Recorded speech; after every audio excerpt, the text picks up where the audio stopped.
What's up mga technician? Nagbabalikan DIY po ng technician. Sa mga hindi pa nagsusubscribe guys, subscribe na kayo. Click notification bell button, click yung notification nyo rin ng mga videos. So yun guys, gawa tayo video about dito sa razor. So ayan ay generic na razor lang. So anong nangyari kasi dito guys ay ayan. Tingnan nyo yung micro USB nya. Sirang sira, grabe. Oh, pinilit isalpak eh. Ayun, nasira tuloy. Tapos etong button niya maliit, di abot. Ayun, natanggal kasi yung ano nito, pindutan. So gawin natin guys, ay i-replace natin yan ng bago. So, ang tack switch dito nga pala guys ay micro tack switch ang gamit. Ayun, Itong gamit kasi natin guys ay through hole na tack switch. So, maano pa rin yan guys, kaya pa natin i-convert yan kahit na maliit yung tack switch. Tapos ito, yung micro USB niya. Ayan. So, ito yung lalagay natin. May dalawang klase nga pala nitong micro USB. Isang ganitong klase, ayan o, nakita nyo. Tapos isang ganito.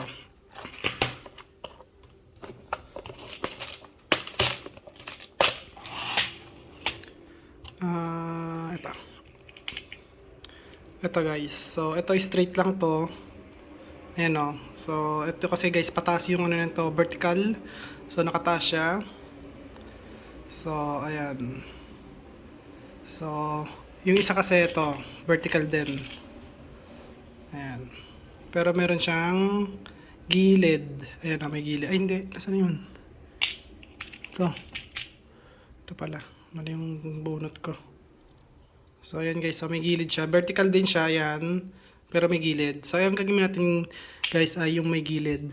Kasi, hindi ko alam kung ano yung ginamit dito. Kung may gilid o wala. Walang gilid yung ililagay dito guys. Ayan o. Diretso lang yung ano niya. Kaya ayan, nasira siyang ganyan. So, hindi may pasok na maayos. So, lalagyan natin yung gilid. Yung may gilid. Ayan, lalagyan natin yung ganitong itsura. Ayan. Para may papasok agad ng maayos. Ayan o. So, yun guys, tatanggalin ko lang siya. Madali lang naman tanggalin yan. So, sisikotin nyo lang dito sa may butas. Tapos ito guys, matatanggal na to.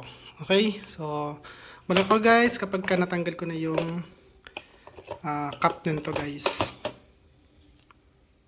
Siya nga pala guys, kung tatanungin niyo ako saan ko nabili to, Shopee lang to guys. Ayan o, dami ng klase. Kahit na yung mga micro USB na to, madaming klase yan. At iba-ibang klase yan guys. Ayan. So, female po yung binili ko na USB kasi, na micro USB. Kasi yan lang naman talagang nire-repair. So, pang female lang siya guys. Female. Okay, may butas siya kasi siya. Ayan. Pag male kasi yung pumapasok. So, ayan. Shopee lang yan guys. So, bala kayo kung saan seller kayo guys ng Shopee bibili. Kasi hindi ako talaga nagre-recommend ng or hindi ako naglalagay ng link dyan sa description natin. Okay? So, ayan guys. Kung nakita nyo, tanggal na siya. Ayan o. So, ang ginamit kong pantanggal itong screwdriver na to. So, ano bang number na ito? So, ayan yung number niyan guys. Ayan. 1.5 millimeter. Ayan guys. So, alisin na natin to. Nakalagay siya dito sa may yung ano niya guys, itong board niya nakalagay dito sa may cap niya mismo. So, alisin lang natin yan. Ayan. At ayun, tanggal ng battery. Ito, tanggal yung wire ng battery guys. Ito, kakabit na lang natin yan. Malit lang na battery niya guys, no? Malit ng battery niya. Pero pwede dito guys ilagay pwede makapasok dito yung yung ang tag dito, yung 18650 na battery. Saktong-sakto yan guys yung haba niya, no. Saktong-sakto. Pero ang nilagay nila ganito kaliit. So ayan, 14500 yung nakalagay dito ito. So 3.7 volts. So maximum nito at 4.2 volts. Tapos yung milliamps niya, milliamps an hour, 320 milliamps an hour. 1.18 watts an hour naman siya guys. So kakabit lang natin yung wire nito. Ayan. Kaya siguro hindi nagana na. Kahit pindutin. Try ko kasi kanina pindutin. So hindi siya nagana. Kaya ayan. So kung nakita nyo naman to, alisin natin to. So ayan guys. At natanggal ko na siya. So ang nilagay din pala rito, halos yung ilalagay ko rin. Ayan o, may kanal din pala to. So ang galing no. Nasira talaga nila yung yung pinakakabitan niya. So lalagyan natin dito yung tack switch na through hole. Ayan. Alisin na natin to at papalitan na natin yan. So madali lang naman yung tanggalin. Gamitan nyo lang ng tag dito, soldering pump. Ayan. So papakita ko sa inyo guys pag natanggal na siya. So ayan mga sir, kung nakikita nyo, wait lang, tatanggalin ko muna yung electric pad kasi maingay yata. So ayan, at kung nakita nyo nga, wala na yung wala na yung micro tack switch nya, tsaka yung micro USB nya. So ayan na sila. So natanggal ko na siya. At kung nakita nyo yung butas ng lalagyan ng micro USB, ayan, meron na siyang butas, ayan o. So ayan, at ilagay na natin tong bago. Ayan, so kung nakita nyo yung ginamitan ko ng desoldering pump guys. So lagyan na natin to. Ayan.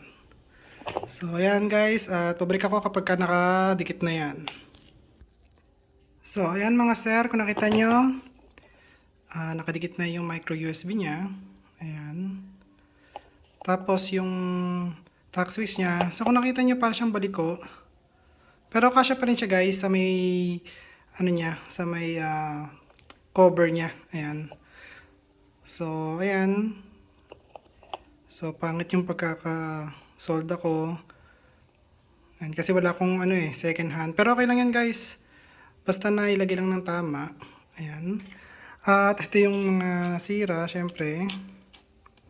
Tapos yung, di ba yung nasira dito na hati sa gitna.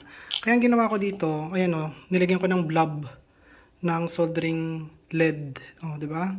Para hindi siya bumuka, guys.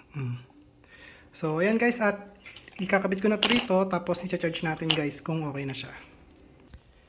So, ayan mga sir, kung nakita nyo, nag-charge na siya.